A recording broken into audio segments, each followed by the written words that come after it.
Tres. Muy buenos días. Estamos empezando en este espacio de la Jaula del No, edición entrevistas. Y bueno, hoy tenemos el agrado de poder compartir nuestro espacio con José Miguel Cabrera. Así que bueno, para mí es un gusto presentarte, José Miguel.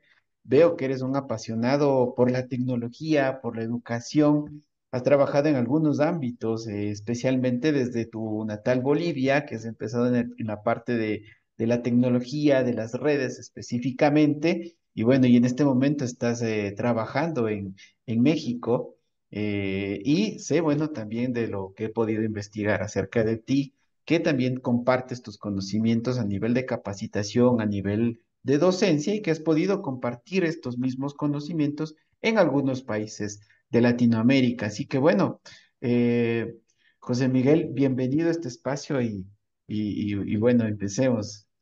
¿Cómo te sientes? ¿Qué tal? ¿Cómo has pasado? Muchas gracias. ¿Cómo están? Muy buenos días. Sí, aquí tranquilo en México, que ya ahora, como lo decías, ya vivo radicando aquí hace 5 años. Ya tengo doble nacionalidad, ya tengo nacionalidad mexicana y boliviana. Así que, bueno, eso me llena de alegría y orgullo poder representar a dos países en los eventos que hago, tanto en conferencias, como decías, como en talleres, capacitación y bueno, dando soporte técnico. También me asisten muchas empresas que no conozco, que países que no he ido, me escriben por WhatsApp desde países tan raros como Nigeria, Irak, Irán. Hay otro nombre medio rarísimo de África, igual que no sé ni cómo se pronuncia. Y bueno, es un orgullo atenderlo. A veces se te hace raro, ¿no? Sobre todo cuando me escriben de África y luego al final cuando quieren pagar es medio que complicado. A los de África nunca les he cobrado porque fue más miedo que conseguir, no, cosas raras mejor no. Al final los ayudo gratis, los oriento y generalmente con la orientación les va que les sobra, ¿no? Pero bueno, sí, es una gran experiencia conocer otros países, otras culturas, ¿no? Otros idiomas. Sí, me parece, sí, es súper interesante. Yo creo que la tecnología nos conecta con eso, ¿no? El poder tener un mundo globalizado y en el que podemos compartir nuestros conocimientos y nuestras habilidades en sí, en lo que vamos adquiriendo en la vida profesional.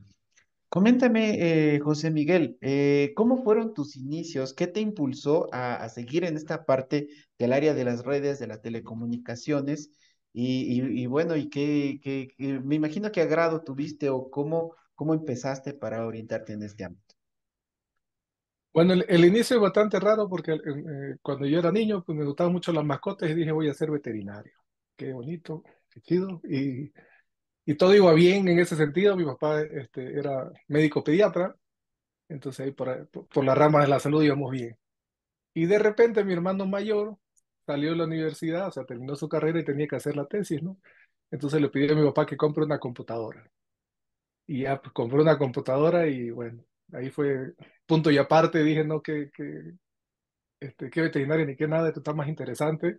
Estamos hablando del 97 aproximadamente, cuando el internet tenía ruido, ¿no? Cuando sonaba tirups, ahí todo para iniciar tu sesión. Eh, entonces ahí me empezó a gustar mucho el tema de las computadoras. El internet me pareció una herramienta súper grandiosa. Cuando ya terminé el colegio y tenía que entrar a la universidad, pues bueno, ingeniería de sistemas, ¿no? Pero justo el año que me tocó ingresar, la Universidad UPSA en Santa Cruz sacó la carrera Ingeniería en Redes y Telecomunicaciones. Y eso me llamó más la atención que el sistema, porque en realidad no me gustaba a mí mucho el tema me gustaba más configurar las cosas que crear algo de un software o algo así. Entonces, primero me metí en la UPSA, en Ingeniería en Redes y Telecomunicaciones, y conocí el tema de Cisco y todo el ambiente. Pero siempre me gustó seguir trabajando mientras iba a la universidad, no por necesidad económica, la verdad, pero sí yo decía, me gustaba mucho tener en práctica, y tú sabes que en la universidad vas viendo más teoría que práctica, al menos los primeros años. Entonces, finalmente, al final decidí cambiarme a la Universidad UTEPSA porque al ser un sistema modular, eran 3 horas juntos, una sola materia. Creo que iba más con mi personalidad y mis horarios, de que era mucho más fácil dedicarle 3 horas, un mes a diarias a una sola materia para aprender mejor, ¿no? Entonces al final me terminé graduando en el UTEPS. ¿Y cómo nace este tema de la docencia? Fue porque realmente a mí me costó mucho aprender lo que sé, no porque sea tonto, sino porque no había muchos recursos, ¿no? Estamos hablando que el internet era muy lento, etcétera. Y como era una carrera nueva, porque la UTEPSA la abrió un año después que la UPSA, entonces prácticamente yo fui la segunda generación de la UTEPSA. Entonces, literalmente tuve dos docentes que fueron muy honestos y dijeron, bueno, vamos a aprender juntos en la materia, porque ni él tenía idea de qué estábamos haciendo ahí. Entonces, la famosa guía MAP de la UTEPSA era pues revisar ese tema y ya, ¿no? Entonces, cuando yo terminé, justamente dije, bueno, voy a compartir eso. El tema de Linux, siempre quise aprender en la universidad, pero igual los docentes nunca te enseñaban, etcétera. Fue hasta que trabajé en el Banco Fácil, bueno, que antes no era Banco Fácil, era Fondo Financiero Privado, que el subgerente de mi área era muy apasionado del tema Linux, y no es que me sentó vamos a hacer una clase magistral, entonces me dio unas pautas bien breves, ya yo ahora necesito que lo configure como router, ¿no? Y para mí al principio obviamente fue un poco de shock porque venías de configurar puras cosas Cisco y de repente te dicen, no, ahora tienes que usar un Linux para que haga lo mismo que hace tu Cisco, ¿no? Entonces, bueno, al principio un poco chocante, posteriormente lo aprendí a manejar, igual me enamoré, ¿no? Pues, está mucho más fácil, mucho más sencillo, mucho más potente, porque obviamente correr en una PC más potente en un router y muchísimo más económico, ¿no? Y de ahí fue por eso quiero compartir mi conocimiento. Entonces, mis amigos del jefe de carrera del UTEPSA. Entonces, cuando yo ya había un año que había egresado, me dice, "Oye, ¿no querés venir a dar clase?". Yo ya me había metido en un diplomado de educación superior. Entonces le dije, sí, me interesa. Me dijo, oye, pero necesitas tal cosa. Ah, no, mira, si yo tengo mi papelito acá. Ok, va. Entonces empecé a dar las materias de último semestre justamente en la carrera, porque ahí era donde tenían esa necesidad de que no había docentes que realmente sepan de redes ni teóricamente ni prácticamente, ¿no? Entonces en la UTEP tuve 5 años en total dando clases en pregrado, me certifiqué como docente de la Academia Cisco. Posteriormente de eso me invitaron a dar clases en el posgrado de la Gabriela René Moreno en Bolivia, ¿no? En Santa Cruz. Hicieron una maestría en redes y telecomunicaciones, creo, o solamente era telecomunicaciones, pero lo mismo, cuando la diseñaron, pues no se dieron cuenta que no tenían docentes. Y en la Gabriela René Moreno, como es universidad pública, pues tú sabes que es bastante cerrado, que no reconocen que los que estudiamos en universidades privadas somos profesionales. Entonces no querían invitar a nadie de afuera, pero tampoco ellos tenían docentes propios, ¿no? Entonces al final me terminaron invitando, inicialmente por una materia, y esa una materia se convirtieron en dos, tres, cuatro, ¿no? Al final di 4 materias en la maestría, porque literalmente las primeras de la maestría tenía un montón de docentes, donde ves básicamente pura teoría, pero en las materias de ciberseguridad, de servidores, tanto Linux como Windows, ahí ya no tenían docentes ellos propios. Entonces ahí estuve como un año, luego de eso pues cambiaron ya ves que se vota en la Gabriel, cambiaron de decano y todas esas cosas, pues ya el siguiente ya no me invitó, ya trajeron sus amiguitos, lo mismo que habían sido mis estudiantes, pues ya se metieron en ese tema, ¿no? Y de ahí me salgo del banco porque el banco fácil, ya sin echar mucha leña al fuego, pues no iba bien, habían cosas que a mí no me parecían y me querían hacer firmar informes que a mí no me parecían. Entonces yo dije, tarde o temprano va a explotar y le va a reventar a alguien, ¿no? Entonces por eso decidí salirme, me fui a trabajar a una empresa donde lo conocía Paul. En esa empresa no me gustaba cómo trabajaba, por eso ni la quiero nombrar para hacer propaganda ni buena ni mala. Lo que aprendí ahí es cómo no se debe trabajar, finalmente prometiendo muchas cosas a los clientes que no se les cumplían, etcétera. Entonces, al final, en una reunión que teníamos semanalmente, decía, oye, la gente se queja de esto aquí, que allá, etcétera. Una vez, literal, me dijeron, si no te gusta, pues vete a esta empresa y ahí tú lo vas a manejar como tú quieras. Y yo le dije, ok, reto aceptado, me salí, hice mi empresa y pues obviamente aquí estamos, aún vivos y aún vigentes y concentrados en el nicho de mercado. Entonces, ese fue básicamente el recorrido de cómo empezamos en la docencia, cómo empezamos en el tema de las redes y bueno, cómo hemos ido evolucionando, pero siempre lo que muchas veces me río, oye, ¿por qué tu empresa solamente hace redes? ¿Por qué no instalan cámaras? ¿Qué portones eléctricos? ¿Por qué no hacen calado estructurado? ¿Por qué no? Le digo, porque yo soy especialista en una cosa.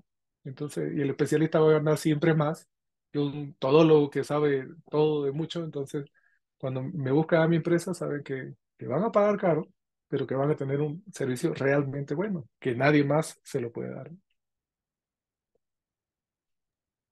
Querido José Miguel, qué placer, mi hermano querido, verte, tenerte acá en este espacio de muchos. Eh, como ya lo mencionaste, sí, ya nos conocemos de hace tiempo. José Miguel lo conocimos no en una empresa, pero también fue mi profesor en redes, en Microtik, en las certificaciones que hice. Por cierto, él las tiene todas y si ya tiene la que no ha salido todavía. Con seguridad que ya la tiene la que no ha salido. Yo siempre, yo, ¿qué puedo decir? El mejor que conozco que sabe red, para mí es José Miguel, fuera de joda. No es por echarte tantas flores, brother, pero son muy buenos. La verdad que muy entendido en esa área. Como lo mencionaste, ¿por qué no hacías cableado? ¿Por qué no hacías X, Y, Z? Porque yo hago redes y eso era lo tuyo y la verdad que es muy bueno. Y ahora estás bueno, y siempre tuviste conocimiento de finanzas y demás, ¿no? Y ya no vas a comentar. Pero yo te quiero preguntar algo, brother, mira, porque este espacio es interesante para poder desmenuzar la cosa.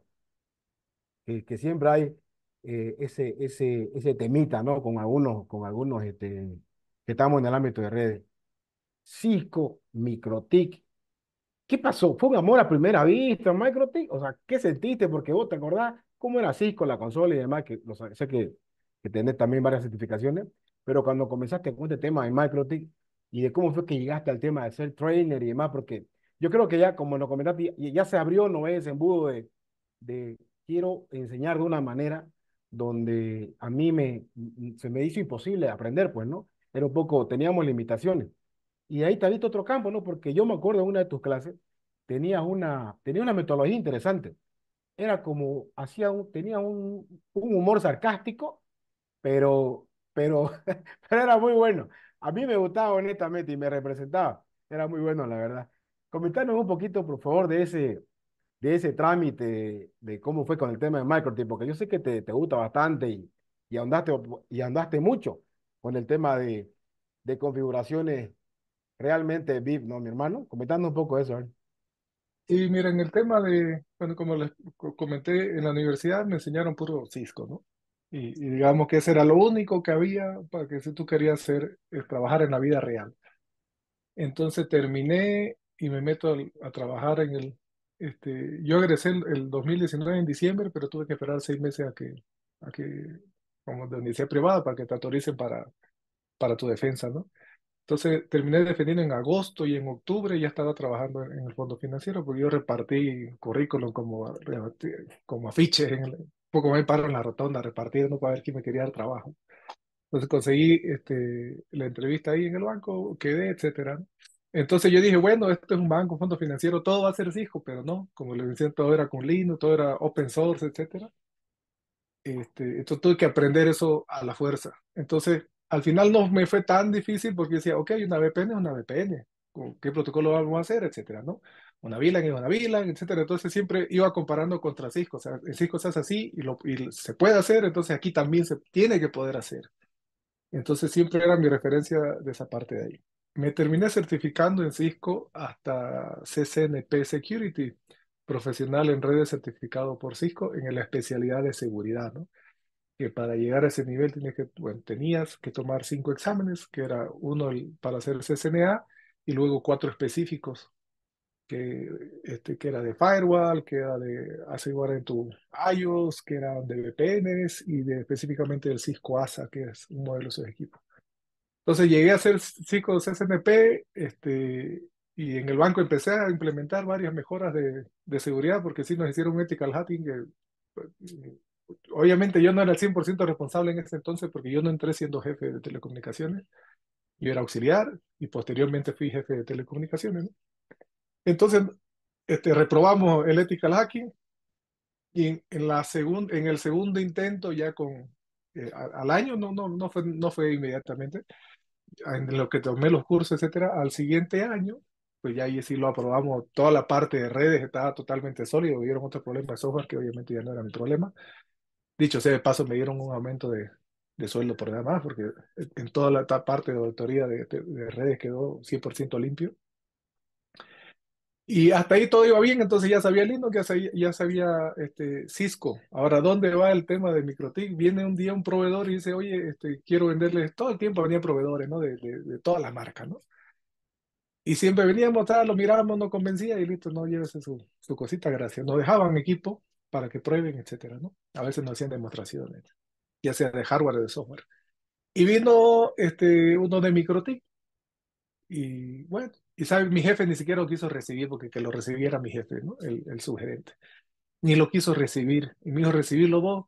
Y normalmente hay una sala grande para eso, ¿no? Me dijo, tomar la sala chiquitita, donde solamente caben cuatro, etcétera, ¿no? Entonces, ok, voy yo a la reunión. Igual yo también, pues si mi jefe no le dio importancia, yo para qué voy a sugerir esto si al final el que decía es él. Y me muestra el equipo Cisco, me muestra su interfaz, etcétera. Y cuando él iba hablando, yo decía, oye, pero esto se parece mucho a cómo se hace en Linux, ¿no? Y le dijo al proveedor, ok, dame el equipo, préstamelo, y, y te doy una respuesta, dame 2 semanas para que lo mire qué tal.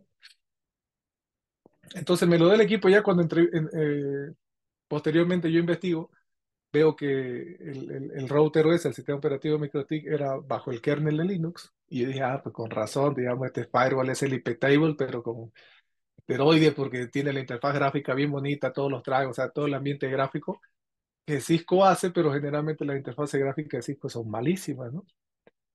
Entonces dije, no, sí me gustó. Y entonces lo empecé a configurar. En ese entonces ya trabajamos con equipos Cisco y algunos Linux. Y lo empecé a configurar para ponerlo en pequeñas oficinitas. Si ustedes se acordarán, el Banco Fácil tuvo una locura en una época de abrir sucursales por todo lado y abríamos lo que se denomina legalmente oficinas externas, que generalmente una cajita de cobro donde hay un cajero humano y un cajero automático y eso es todo, ¿no? Entonces utilizábamos un Cisco ASA que tenía 8 puertos, pero y nos costaba creo que $1,500 el equipo con las licencias, etcétera, ¿no? Y yo quería reemplazar ese equipo por uno MikroTik y el equipo MikroTik pues salía $100, creo, ya exagerando el precio. Entonces era un ahorro sustancial y como se querían abrir otras 100 puntos más de eso, pues era sustancial el ahorro para el banco. Lo configuré con todo, tal cual, lo probé, hice un laboratorio. Y eso hacía VPN y PC contra el Cisco ASA, o sea, sí es compatible con otras marcas, obviamente. Y funcionó de maravilla, ¿no? Entonces armo el laboratorio, etcétera. Le digo a mi jefe, mira, aquí está el equipo, ya hice el laboratorio aquí, funciona todo, levanta. ¿Qué tal si lo pongo a prueba en una oficinita externa? Y me dijo que sí, pues lo instalé, todo funcionó, belleza, le hablé por hoy, ¿sabes qué? Ya lo voy a poner a un ambiente controlado de prueba, dame un mes para que yo pueda sacar estadística y todas las cosas. Termina el mes, pasó exitosamente, como te digo, todo belleza, pero al final mi jefe no quiso, ¿no? Ya después me enteré que tenían obviamente sus tratos ahí con los proveedores de Cisco, etcétera, ¿no? Entonces lo tuve que hablar al proveedor, pero yo ahí ya me quedé con que, oye, esto no puede ser. Yo obviamente hacía algunos trabajitos por fuera, algunos shopping, etcétera, me pedían que le haga VPN y yo así pues les ponía computadoras Linux. Entonces dije yo, ok, pero el Linux es un aparato todo así, porque es un CPU grande que cuesta $500, mejor me compro estos $100 y hasta tiene interfaz gráfica, etcétera. Entonces yo de manera particular a mis clientes lo empecé a poner el tema de MikroTik. Hasta que llega una certificación de MikroTik a Santa Cruz, una oficial, y yo estaba trabajando en la universidad UTEPSA, y teníamos un monto de dinero como facultad para que se gaste en capacitaciones. Entonces los docentes, yo ya era docente a tiempo, o sea, por contrato de medio tiempo, teníamos que buscar los cursos y le decíamos a la universidad quiero ir a tal curso y la universidad te lo pagaba, ¿no? Entonces al final llegó y le dije a la universidad, yo quiero ir a certificarme en esto, hagamos una academia de Microtik en Lotepsa. Y el jefe de carrera no quería, igual no, que ya tenemos la CISCO, no sé qué, y bueno, le empieza a dar toda la charla y no quiso. Al final sí aprueban mandar a 2 personas, pero no me mandaron a mí. Mandaron otro docente que era a tiempo completo, uno que era ingeniero de sistema y no daba materia de redes, no sé para qué lo mandaron, pero a él lo mandaron. Y otro docente que era ingeniero de telecomunicación y daba las materias de antena. ¿Por qué tomó esa decisión? El jefe de carrera me odiaba, no lo sé. La cosa es que No me quiso mandar a mí, pero yo no me quedé con la gana y hablé con el organizador que había sido el mismo proveedor del banco y le dije, oye, dame un descuento, yo me lo pago, etcétera, etcétera. Y al final yo fui con mi propio dinero y me certifiqué. Y ahí el docente que vino a darnos la plática era de Ecuador. Y yo ya era docente de la academia de Cisco. Y dije, no, esto está genial, me gustó el curso, me gustó la dinámica mucho, muy diferente a la de Cisco. Y dije yo, bueno, pues entonces yo quiero ser trainer de MikroTik. Y me puse a investigar. En aquel entonces habían, qué sé yo, como 4 trainers, creo. Y de ahí empecé a buscar, investigar. Me certifiqué como trainer. Fui a Miami a sacar la certificación, porque en ese entonces solo hacían cursos de trainer MikroTik en Estados Unidos y en Latvia, en Europa. Para los dos lados los bolivianos necesitamos visa, entonces estaba complicada la cosa, pero bueno, dije yo voy a solicitar mi visa a Estados Unidos si me la dan bien, si no también. Fui con Biopele, por suerte me la dieron y ya me fui a certificar. Y volviendo de eso, ya fue que dije, no, aquí el banco no me gusta y me salí, empecé a dar cursos en otra empresa donde prácticamente me corrieron, como les decía. Entonces al final me salí y seguí dando capacitaciones con mi empresa de Catel, que es experto en capacitaciones de telecomunicaciones, es el acrónimo de Catel. Y ya de ahí para adelante, como tío, empezamos a sacar certificaciones. Cuando salió la certificación de seguridad, yo participé en algunos aportes ahí en la certificación porque fue nueva. En la certificación de switching, en la de wireless, las últimas que salieron también, ya como ya eran trainer, pues obviamente me empezaron a consultar, ¿no? Habían los eventos Mundo donde participé activamente 2 años seguidos, ahí empecé a dar cursos. Y bueno, como empecé a viajar a más países y a tener más contacto, pues obviamente los microtips me los encontraba en todos los eventos al staff y pues ya me pasaban algunas novedades antes que a otros, etcétera, ¿no? Entonces, sí, todo era miel sobre hojuelas hasta que llegó la pandemia, ¿no? Pero básicamente es eso el que para mí Cisco y Microtik, los dos hacen su labor, resumiendo un poquito, pero Microtik lo hace por un costo-beneficio mucho menor. Todo lo que hagas en Cisco lo puedes hacer en Microtik, pero hay muchas cosas que tú haces en Microtik y que no lo puedes hacer en un Cisco. Y, o para hacerlo en un Cisco tienes que comprar otro hardware o otra licencia. Y las licencias son anuales. Obviamente contra un Linux es básicamente el mismo que el router OS, también puedes hacer todo lo que tú quieras con MikroTik, pero generalmente a puro de líneas de comandos, ¿no? ¿Verdad? Y el problema de utilizar pura línea de comandos es que si yo te lo configuro un Linux CentOS, para que sea de router, solo yo lo entiendo, ¿no? Porque no hay un estándar, digamos. Pero si vas a MikroTik, pues la interfaz gráfica, descripciones y todo, es mucho más sencillo que si a mí me pasa algo, otro administrador venga y le entienda la configuración. Entonces a nivel empresarial te conviene más MikroTik que hacerlo puramente en Linux.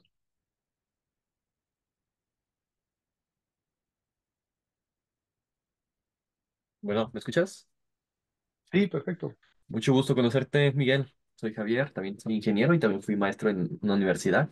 Así que te entiendo en esas partes. Y mi pregunta aquí es, te corren de esa empresa casi casi y tú inicias tu propia empresa. ¿Qué tanto se te dificultó como ingeniero hacer tu propia empresa de redes? Mira, el tema es que yo ya tenía una empresa durante mi estudio en la universidad. Yo tenía una empresa que se llamaba Golden Computers, que yo hacía soporte técnico de computadoras. En aquel entonces me acuerdo que flashé los routers, estos Wi-Fi, los de Link, para ponerle, ay, ¿qué se llama este? Ya hace muchísimo que no lo pongo. Bueno, lo flashé el softwarecito que viene de fábrica en el de Link para que se pueda hacer Mesh, que se pueda hacer Maya y tenga muchas más opciones, ¿no? Desde ahí fue que me empezó a gustar las redes. Cometí errores, con impuestos, gracias a los contadores que a veces no te asesoran muy bien. Y me multaron como con $12,000, creo, algo así. Entonces al final y ahí le puse tres cruces y no quiero saber de ser empresario, me voy a trabajar, cerré la empresa, me fui a trabajar al banco, luego me fui a trabajar a esta otra empresa y ya cuando tío, al final me corren, tenía dos opciones, me voy a trabajar a otro lado, que sí tenía ofertas para hacerlo, o ya vuelvo a jugarle al emprendedor, ¿no?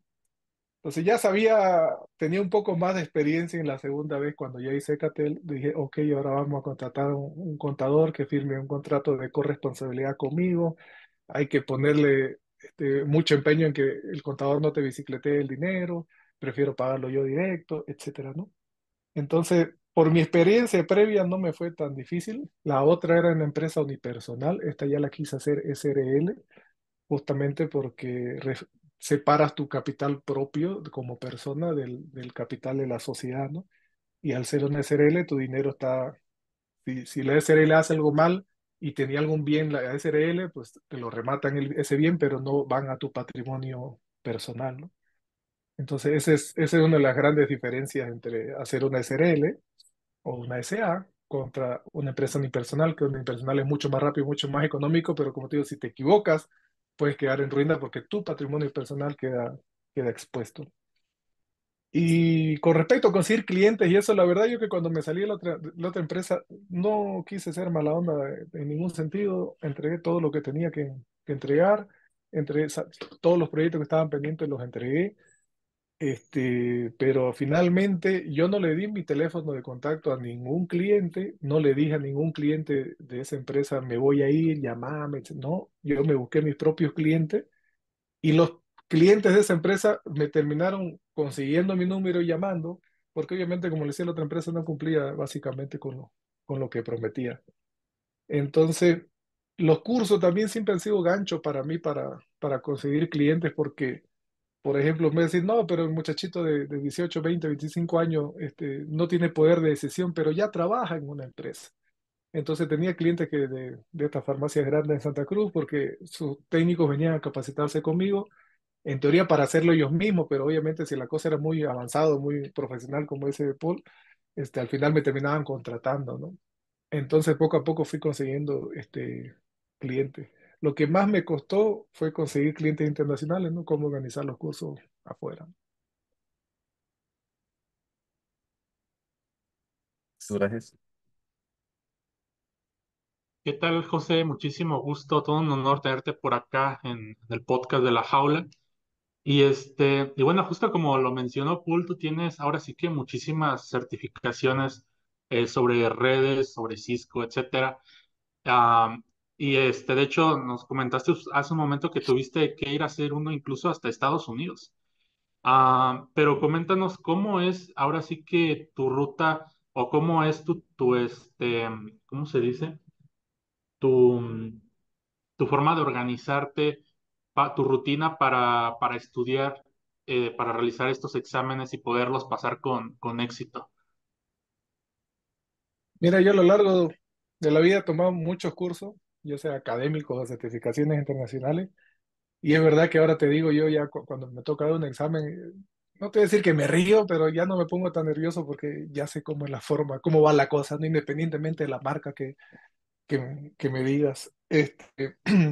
Cuando estaba, por ejemplo, este, más joven yo y recién estaba iniciando mi familia también, pues obviamente mi hijo lloraba hasta la noche, etcétera. Yo trabajaba prácticamente todo el día porque entraba a trabajar a las 9 de la mañana en el banco, salía a las 4 en teoría, pero terminaba saliendo como 5 o 6 y de ahí iba a pasar clase de 7 a 10 de la noche en el hotel. O sea que estamos hablando que yo salía a mi casa como a las 8 de la mañana y volvía como a las 11 de la noche. Y estaba estudiando una maestría y estas cosas, entonces al final llegaba y ya pues no te da el cuerpo para estudiar, aparte el niño lloraba. Entonces, durante esos 2, 3 años que mi hijo estaba chico, la verdad, llegaba directamente a dormir, ya ni comía, ni cenaba, y me levantaba a las 4 de la mañana para tener un poquito de paz, ¿no? Porque ya hay silencio, nadie te está mandando mensajes, nadie te escribe, nadie nada, y ahí podía leer. Y ahí pues, aprovechar mi tiempo para estudiar. Ahora que obviamente mi hijo ya está más grande, etcétera, entonces, igual trato que sea, por ejemplo, a la mañana cuando ellos están en la escuela, porque no los tienes que atender, etcétera, ¿no? Entonces, ese es básicamente el horario. Ahora, específicamente, cómo aprobar un examen. Cualquier examen internacional o estandarizado tiene una guía de estudio. Y a veces no nos damos cuenta. Pues, cuando ves exámenes internacionales y ves a Bolivia, México, etcétera, participar y que salen en los últimos lugares, generalmente es porque ningún profesor se toma la tarea de bajar la guía de estudio, ¿no? Te doy un ejemplo, mi hijo ahorita está participando en exámenes internacionales aquí en México y ha llegado hasta el último, hasta la última etapa gracias a que yo le he buscado las guías y yo le he tenido que enseñar porque son exámenes de matemáticas y física, ¿no? Que le apenas está en primero de secundaria, ¿no? Entonces, te das cuenta que el problema es solamente buscar la guía y saber cómo vienen las preguntas. Porque una cosa es saber matemática y otra cosa es saber cómo quiere en ese examen que la apliques esa lógica de alguna teoría, etcétera, ¿no? Entonces yo te voy a dar un ejemplo del teorema de Pitágoras que dicen mucho que para qué me sirve calcular la hipotenusa. En telecomunicaciones sirve, pero muy pocos la aplican. Te voy a decir cómo sirve. Cuando vas a parar una torre arriestrada, es decir, la que es la estructura y que tiene aquí esos alambres, los hilos que cuelgan, pues si te das cuenta se forma un triángulo, ¿verdad? Entonces está la torre, que sería un lado del triángulo, está la riastra por este lado acá y la base que está el suelo. Entonces, ¿cuántos metros tengo que poner de cable aquí? Yo como ingeniero tengo que hacer el cálculo para hacer eso, ¿verdad? Entonces, si ya tengo la altura, ya tengo la base, gracias al teorema de Pitágoras, puedo calcular la hipotenusa y saber cuántos metros de cable necesito para registrar esa torre, ¿no? Entonces, al final, mucha gente no hace eso, compra un rollo y pues lo amarra, lo baja, lo corta, pero el rollo de cable de acero es bien pesado. O sea, en la práctica fuera más fácil cortarlo, pero no sabes el tamaño exacto. Con un simple cálculo de ingeniero lo haces ahí. Además, también eso hace que no se hagan desperdicios, porque a veces no, que el técnico te dice, yo creo que entran tres rollos. Entonces, no, o sea, yo lo calculé con uno, alcanza. Y a veces ya para no discutir con el técnico, mira, te voy a dar dos y si te falta me avisa. Y luego vienen Inge, sí tiene razón, alcanzó con uno. Entonces, para prepararme el examen de certificación, busco exámenes modelo o si ya tienen algún examen, modelo de prueba, o si no en internet generalmente vas a encontrar de cualquier certificación, estudios sobre ese para entender más o menos cómo son el tipo de preguntas. Por ejemplo, en Cisco, cuando te hacen preguntas que son de selección múltiple, sí te dice, escoja una, escoja dos, escoja tres. Entonces, la verdad es, que es más fácil acertar porque te dice cuántas tienes que marcar. En los de MikroTik no. Los de MikroTik, la verdad, son muy rebuscados. ¿Por qué? Porque los de Microtik, si tú quieres, son menos académicos, y es con una mente medio que europea, medio que, no sé, no le entendemos los latinos a sus chistes, no le entendemos a su humor, no, es otro mundo diferente, ¿no? Pero ya luego de tantos años de trabajar con ellos, y además ahora los trainers también aportamos a ese banco de preguntas, entonces como ya hay más trainers latinos, las preguntas también son un poco más directas y sin tantos rodeos. Entonces, la forma de prepararse obviamente es con tiempo, buscar un examen modelo para entender el tipo de preguntas y ahí te vas a dar cuenta si te falta algún conocimiento específico para reforzar en ese punto, ¿no?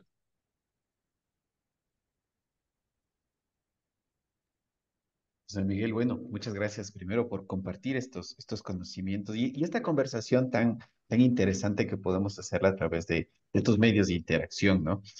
Yo me identifico mucho contigo, José Miguel.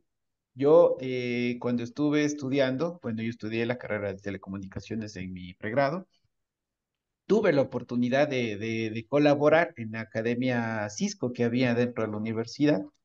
Igual Cisco era el rey de las redes, o sea, todo el mundo le veía como el máximo de las redes, ¿no?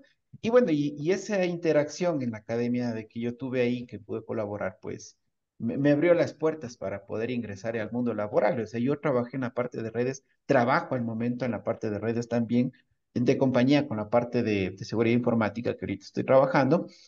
Pero para mí fue como que me abrió el mundo laboral, el trabajar con Cisco específicamente, hablando de esta marca, ¿no? Y bueno, y veo que hay muchas experiencias que tú has vivido y que eso te ha permitido el aprendizaje de esta parte de las redes, de interactuar, de Linux, que es muy importante, y luego poder compartir los conocimientos que tú tienes. Así que bueno. Mi pregunta va enfocada a algo, ¿no? Cuando trabajamos en la parte de redes o en alguna situación, siempre tenemos algún proyecto que fue muy difícil o fue muy complicado o que nos deja alguna anécdota graciosa, ¿no? Te voy a compartir una anécdota mía. Alguna vez cuando recién entré a la empresa privada, ahí configuraban los Cisco ASAs, por eso se me vino mucho lo que tú habías hablado, ¿no? Había un problema en una ciudad muy cercana de acá donde vivo, entonces me llevan a esa ciudad mis jefes Yo no había topado nunca un firewall Cisco ASA. Y me ponen en una mesa con como 10 personas de esa organización, el gerente, todo, todo, todo, y dice, bueno, aquí tenemos la persona que va a arreglar la El red, a experto, poner... Exacto. Aquí está sentado el experto en me ha firewall. pasado mucho. Sí.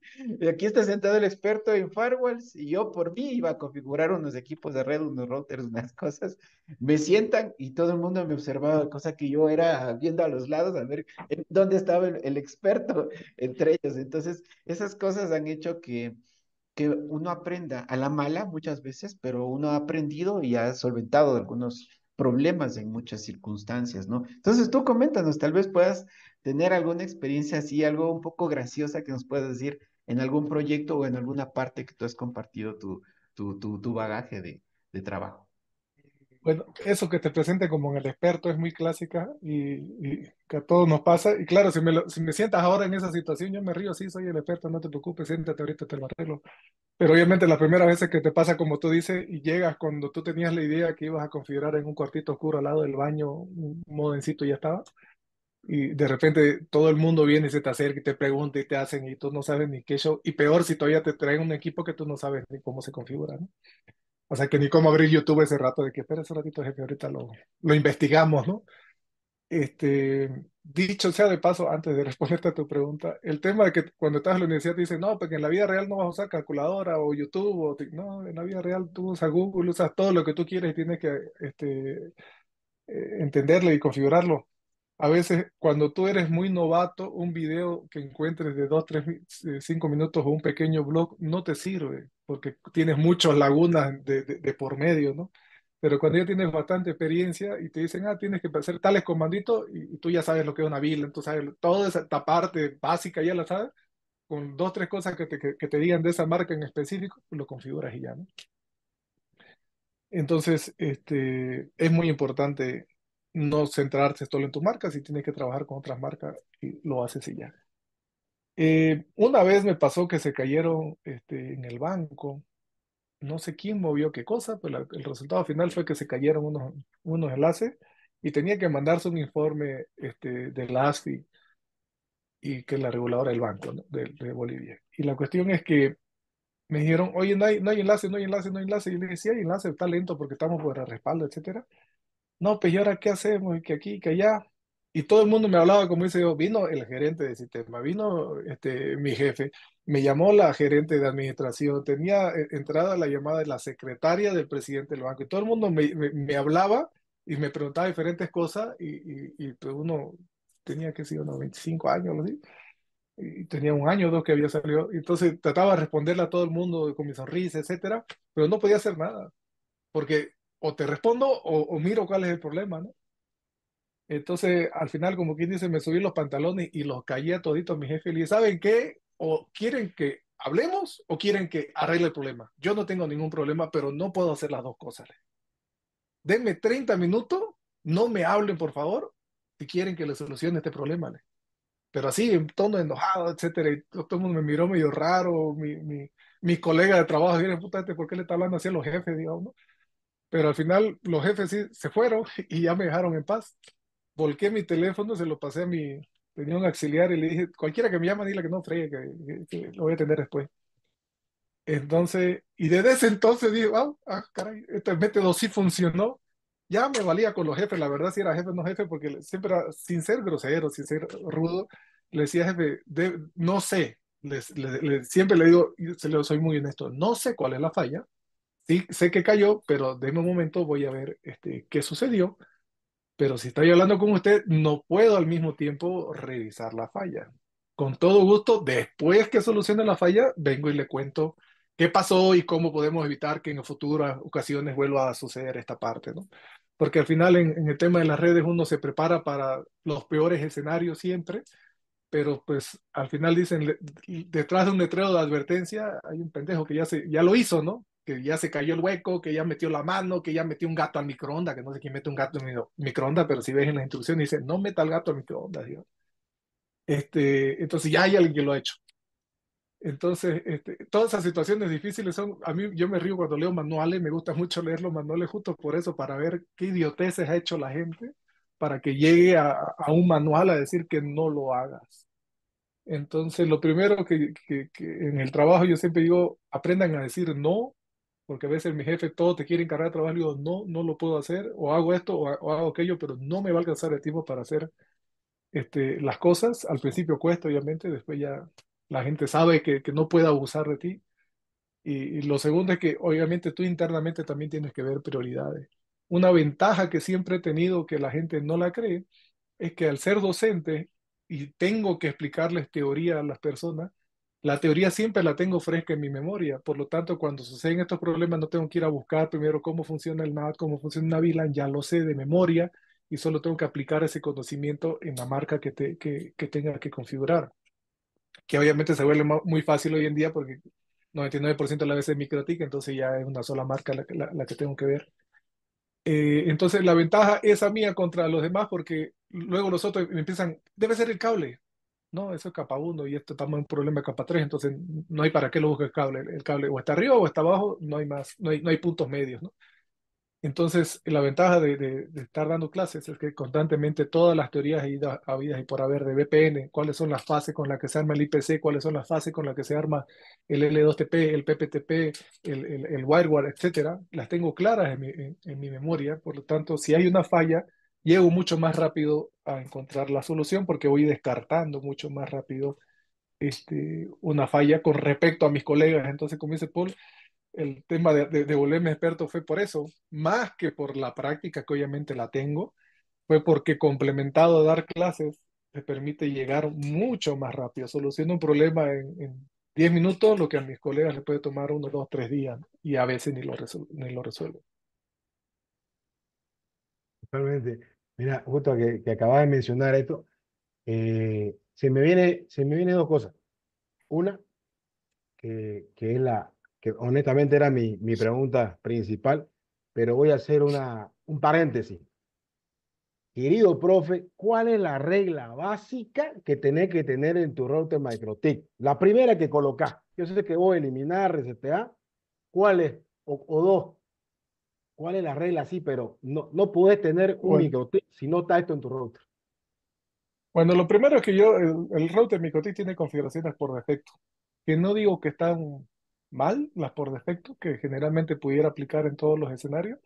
Pero pues si soy un experto, pues no me voy a fiar en un trabajo que está hecho para todos, ¿no? Siempre hago soluciones a medida, por eso te cobro lo que te cobro, ¿no? Entonces, el primer paso, yo descarto toda la configuración que tenga por defecto porque no voy a usar una configuración que yo no sé qué hace o por qué la pusieron ahí. Y lo segundo, lo que principalmente hago tras que configuro son las reglas de firewall. Entonces, en MikroTik tienes las reglas como si fueran IP table de input, de forward y de output. Las reglas de input son para proteger al propio router. 99% de mis clientes tienen IP pública, por lo tanto, siempre quiero una básica que permita la entrada a todo lo establecido y relacionado, o sea, cuando va a volver el tráfico. Una regla que permita la gestión por Windows, y eso es todo, y cierro todo lo demás. Entonces, siempre hago esas 3 reglas como básico. Ni siquiera permito el ping, ni siquiera lo permito el ping.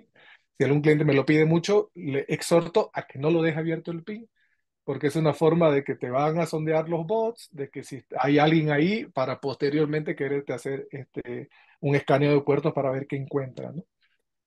Antes no cambiaba el puerto por defecto del Winbox porque decía, no, la verdad no somos tan famosos, no somos tan importantes, pero ya lo somos, ya como marca ya hay muchos equipos, entonces ahora sí cambio el puerto por defecto del Winbox porque hay muchos bots que te hacen ping y después hacen un escaneo de puertos a los puertos que ellos quieren atacar, que sea SSH, sea Telnet, sea el Winbox.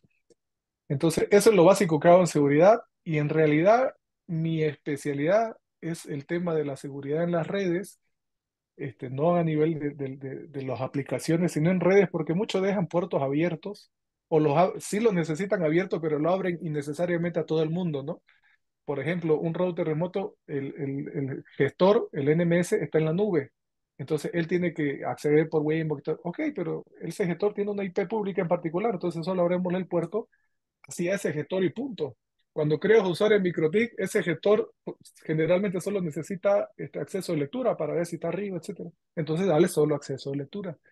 Y a lo largo de mi vida, no es que también yo he sido muy metódico en eso, lo he aprendido a la mala, me han hackeado, bueno, como a todo hay todo tipo de personas, ¿no? Al que ya lo hackearon y al que no sabe que ya lo hackearon, ¿no? Porque esto es así. Entonces Y al aprendes que, a que debes y al que lo van protegerte. a volver a hackear de nuevo otra vez.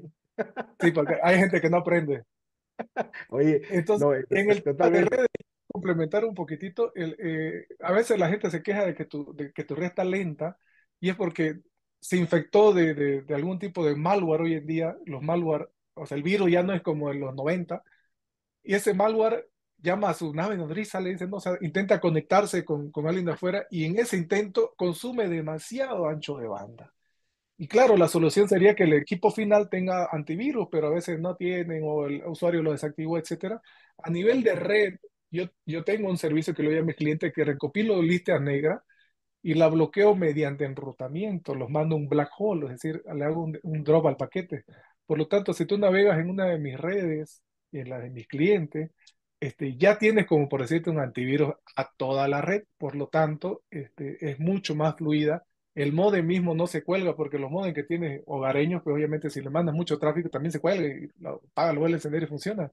Entonces la gente no le da mucha importancia al tema del malware, pero sí lo es. Entonces aplico yo a nivel de seguridad, ya empresarial, aplico mi propia lista de negra que yo la distribuyo a mis clientes por BGP y aplico filtros a nivel de DNS, no para quitar publicidad, si el cliente quiere lo podemos quitar la publicidad, pero para quitar malware.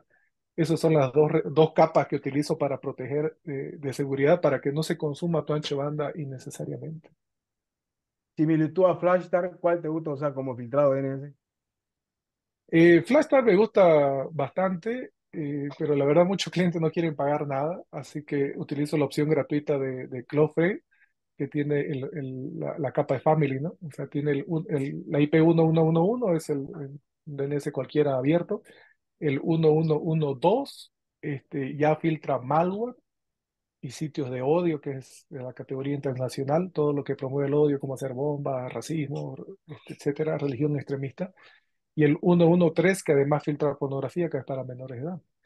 Entonces le pongo un servidor local y en ese servidor local ya lo enlazo a Cloudflare a los DNS que tienen que bloquean esto, el malware sobre todo el 112 y si el cliente quiere pagar una licencia, que sí se lo ofrezco, pues entonces lo metemos al FlashStar. Cuando el DNS está ahí localmente, obviamente también la sensación de navegación es mucho más rápida, porque tú puedes hacer ping al 888 y tener 20 milisegundos de latencia, pero la consulta DNS no tarda 20 milisegundos, suele tardar 85 hasta 100 milisegundos. Suena muy poquito milisegundos, pero es que son cientos de consultas que se hacen cada rato con todos los clientes, dependiendo de qué tan grande es tu red. Y sí se Correcto, va correcto. acumulando. Para no demorarnos más, solamente quiero comentarte algo cortito. A mí me gusta esta frase que siempre se la digo a todos, eudaimonia, que es una frase muy típica de Aristóteles, felicidad y plenitud. ¿Cómo te sentís ejerciendo tu más elevada capacidad ahorita en México? ¿Qué se siente? Así súper cortito, puedo decir, ¿no? Porque ya también la hora se nos alcanzó, tenemos otro podcast siguiente ahorita, y Sí, perdón, mi compañero, pero ¿cómo te sentís ahora en México? Ese cambio de Bolivia a México, porque ya estás prácticamente allá. ¿Cómo estás, mi hermano? Quiero saber cómo está tu salud, cómo te sentís, ¿qué tal? bueno, en el tema sí me siento muy satisfecho a manera profesional por haber podido llegar a México. Es muy importante las relaciones este, humanas con los colegas porque gracias a que un compañero mío que yo le ayudé gratis a que solucione un problema, a él le ofrecieron el puesto de trabajo en el banco y él no quiso, y estaba muy cómodo donde estaba, y le dijo, pero yo tengo un compañero que sí, Malitango, y entonces al final fui yo a la entrevista y a mí me le dieron trabajo. ¿Cómo llegué a México? Intenté llegar a México a dar curso, pero nomás no se daba, no conseguía contacto, etcétera, y un chileno que yo le ayudé también desinteresadamente con un problema de redes que tenía, me dijo, yo tengo un amigo en México que yo le ayudé, él también le había ayudado gratuitamente a arreglar un tema de software, porque él es ingeniero de sistema, entonces, el chileno me ayudó con el amigo de México y este fue el que, pagando favor al otro, me ayudó a mí a organizar los cursos. Y de ahí para adelante, o sea, mucho cuesta que te den la oportunidad, ¿no? Y de ahí para adelante todo se hizo bien. Antes de venir a México, yo siempre vine con la idea de ya radicar definitivamente. No tenía plan B, o sea, sí o sí me tenía que funcionar. y yo hice toda una ruta para llegar a la nacionalidad mexicana y sí, sí la pude cumplir sin contratar abogados, sin nada, entonces me siento muy satisfecho por poder tener el suficiente poder de lectura y comprensión para entender leyes y hacer y hacer mi proceso de naturalización solo, ¿no? Entonces estoy muy contento por poder compartir mi conocimiento porque todos mis objetivos sí se han cumplido y creo que el la principal consejo que le podría dar a las personas si alguien todavía está estudiando es que tienes que trabajar mientras estás estudiando porque luego no sabes en qué especializarte. Tú tomas un curso porque la universidad te dijeron, la universidad a veces no tiene idea de lo que te ofrece. Entonces, si tú estás trabajando, ya tienes, ves qué cosa es importante, te vas a especializar en eso y vas a tener los contactos que te decía que te van a ayudar mal que mal para que, para que consigas trabajo. Y lo segundo es que la disciplina y la constancia es importantísima. ¿Tú crees que Messi o que Ronaldinho, Ronaldo, cuando eran superestrellas, dejaban de entrenar? Entrenaban mucho más que sus compañeros.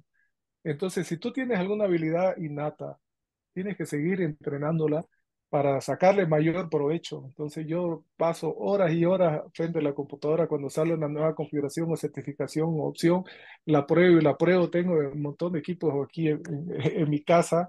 Este, no son costosos los de microtipo, es comprando un chiquitito y armo laboratorios, hago guía, pruebo, etcétera. Entonces, cuando salen los problemas, yo ya estoy adelantado dos, tres pasos a los problemas porque lo practiqué. Entonces, es importante ser disciplinado. Eso incluye configurar o entrenar o hacer lo que, aunque ese día en particular no estés con ganas de hacerlo, ¿no?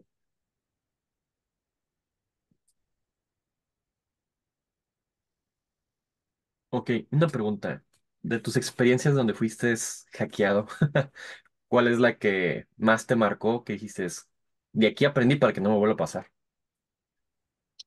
Una vez que nos hackearon una central telefónica de Elastic y nos pusieron que habíamos puesto un consumo de 1 millón de bolivianos este, en el banco y al final no lo pagamos, pero fue por un tecnicismo que le encontramos la vuelta porque Entel nos avisó una semana después que había un tráfico sospechoso inusualmente alto de llamadas. Y en la ley del consumidor o algo así dice que te tienen que avisar dentro de las 24 horas o algo así. Entonces, cuando nos avisó una semana después, Entel perdió, pero costó mucho porque sabes que Entel es del Estado, ¿no? Entonces, perdió mucho. Y lo segundo era que supuestamente habían hasta 10 llamadas simultáneas y eso se habían entrado por un internet ADSL que era bien chiquito, de los 256K. Y le dijimos técnicamente es imposible que 10 llamadas se hayan podido colgar con este ancho de banda, dado que cada llamada necesita 64 kbps como mínimo para establecerse simétrico y este enlace es de 256 de bajada y solo 128 de subida. Entonces, aparte es que se siente bien feo, aparte que el dinero era harto, pero sí tuvimos que evaluar un montón de cosas. Para empezar, no sabíamos ni por dónde se había metido, hacer un tema de auditoría, contratamos una empresa especializada, que la verdad, la especializada nomás tenía el nombre, y al final tuve yo que buscar. Y a partir de ese momento, por eso fue como que eso fue un antes y un después de mí. Ahí fue que empecé a meterme todo en seguridad, porque dije, no, pues nunca más me vuelven a encontrar con los pantalones de abajo y empecé a hacer, pero bien, bien estricto en el tema del firewall, de que si voy a abrir un puerto, tengo que saber por qué lo voy a abrir y a quién se lo voy a abrir. Y siempre ver el tema de permiso, de que no hagan problemas de escalabilidad, a quién le vas a dar permiso de lectura, escritura, etcétera. Entonces, a veces digo, no, tómenlo por el lado amable que te hackeen, te están dando una oportunidad de aprender, de crecer como persona, ¿no? Pues sí, gracias. Y bien, ya para terminar con mi última pregunta, ¿qué es lo que te gusta hacer en tus tiempos libres? ¿Cuáles son tus hobbies favoritos? Va a sonar medio raro, pero en mi tiempo libre me sigue gustando aprender cosas nuevas, ¿no? Como decía Paul, me metí a estudiar licenciatura en finanzas. Este, Primero era hobby. Aquí el tema de las tarjetas de crédito en México funciona muy diferente a como funciona en Bolivia. Te dan puntos y esto y el otro, y al final, y a veces uno piensa que no, me van a doler 2 pesos. No, me duelen como 3.000 pesos, y estamos hablando que pago por el colegio de mis hijos 4.000 pesos al mes. Entonces casi saco en la colegiatura de mis hijos solo por usar las tarjetas de crédito. Entonces, si sabes cómo funciona la cosa, si sabes la teoría, pues obviamente lo puedes aplicar y el tema no es que tienes que gastar más, sino que tienes que saber qué tarjeta utilizar. Tengo una tarjeta que solo para la gasolinera, otra tarjeta que solo para este supermercado, etcétera, y cada una te va dando diferentes beneficios. Tengo una que es solo para comprar boletos de avión porque compro el boleto más barato, me dan los beneficios del más caro y aparte lo puedo pagar en 11 meses. Entonces, estudiar me gusta, también puse a estudiar, aparte de finanzas, me puse a estudiar libros de nutrición, que a veces por mí soy, perdiste peso, sí, porque la verdad no fue que tomé una píldora mágica o que me operé o que nada, no, me puse a estudiar nutrición y lo aplicaba, lo aplicaba a prueba y error y con la disciplina que le decía de que no, esto no está funcionando, pero aquí dice en este libro que tiene que funcionar, esperemos un tiempito más y va a funcionar, ¿no? Y fuera de eso estudiar, pues obviamente hubo un tiempo que odiaba viajar, porque tengo este pasaporte de Bolivia, que este casi lo llené por completo. Viajaba mucho por trabajo y ya odiaba viajar, pero ya he vuelto a tener ese cariño por viajar, porque cuando viaja por trabajo, las primeras veces es divertido, después ya no se vuelve tanto. Pero ahora sí, otra vez me gusta viajar, ahora sí, pero con mi familia, ahora sí de vacaciones, no tanto de trabajo. Y es muy importante, si viajo, bueno, he tenido la oportunidad de varios países y aquí dentro de México varios estados, ves la cultura y ves las diferencias y al final aprendes a que el que más sobresale, el que es más exitoso, es aquel que se sabe adaptar, como volviendo a la pregunta inicial, me adapté de Cisco a Linux, de Linux a MikroTik y de ahí a cualquier marca que me pongas. Me adapté a un cambio de país donde, por ejemplo, comen bastante picante, no más picante que en Bolivia, sino que lo comen en todo, en los dulces, desde el desayuno, almuerzo, cena, todo tiene picante, ¿no? Entonces, las palabras, hablamos español, pero todo el mundo dice palabras diferentes. Hasta el día de hoy vivo 5 años, todos los días sigo aprendiendo palabras nuevas porque hay cosas muy específicas, ¿no? Decir los rodeamientos del auto, no son los rodeamientos, son los valeros acá. Y así pequeñas cosas que todos los días, si no te adaptas, al final te frustras. Y como dice Paul, yo me siento feliz porque como me voy adaptando, no me frustro, vivo feliz, cada vez me estreso menos. Yo puedo escoger a mis clientes. Cuando un cliente creo que es complicado, lo rechazo porque no me hace falta sus $100, $200 que me va a pagar por única vez. Este, Gracias a Dios, diariamente recibo ofertas de clientes que quiere que le haga trabajo. Entonces trato de buscar mi paz mental y seleccionar bien mis clientes. Genial, José Miguel. Pues bueno, para nosotros un gusto tenerte en este espacio, compartir vivencias, que creo que es lo más importante relacionado con esto que nos apasiona mucho, que es la tecnología. Así que bueno, José Luis, tú sabes que las puertas de aquí de la jaula totalmente abiertas. Pool tuvo esta gracia de poderte invitar acá. Y claro, cualquier momento te volvemos a traer acá porque tenemos que seguir hablando de mucha temática y de muchas cosas y compartir nuestras experiencias de vida, que creo que es lo más importante para todas las personas que nos escuchan y que nos ven. Así que José Miguel, te agradezco muchísimo por haber compartido este espacio y siempre bienvenido acá a la Jaula del No. Gracias. Gracias a todos y hasta aquí cerramos este episodio de la Jaula del No. Muy buenas tardes y hasta luego.